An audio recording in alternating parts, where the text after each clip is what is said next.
Assalamu alaikum friends, welcome to my channel Healthcare.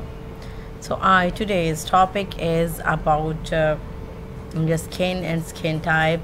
Either it's oily or dry or normal or mature, and how it can be cured with homemade ingredients. So here's a video for you. Putting oatmeal on your face sounds messy.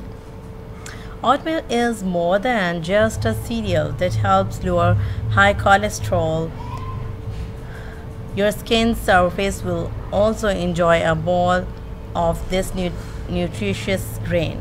Oatmeal contains erythromycites, antioxidants, and anti-inflammatory compounds that soothe itchy, dry, and irritated skin.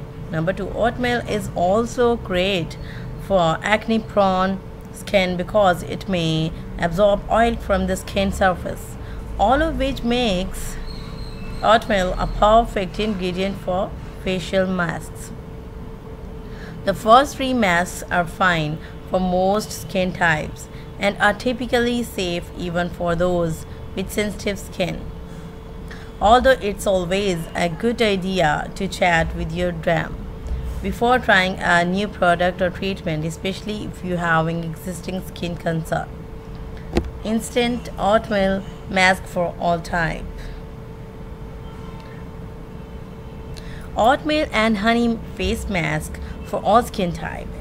As board certified dermatologist explains, oatmeal has a decades-long history of being used for a variety of skin conditions. Colloidal oatmeal has been shown to not only have antioxidant and anti-inflammatory and antimicrobial properties, but also reduce itch and promote the integrity of the skin barrier.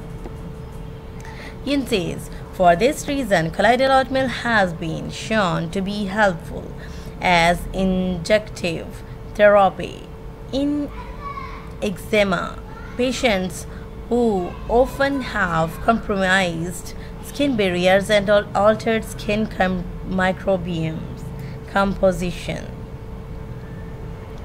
Honey is a great humectant to hydrate the skin and lock in moisture, and also has antibacterial properties. Ingredients are: number 1, serving oatmeal. Number 2, 2 tablespoons honey. Directions: cook 1 serving of oatmeal. Add 2 tablespoons of honey to hot oatmeal. Allow the hot oatmeal to cool and then apply the face. Leave on for 10 to 15 minutes, then rinse with tapped water. It will help you for your skin soothiness. I hope you like the video. Give me thumbs up and share it with your friends. Thank you.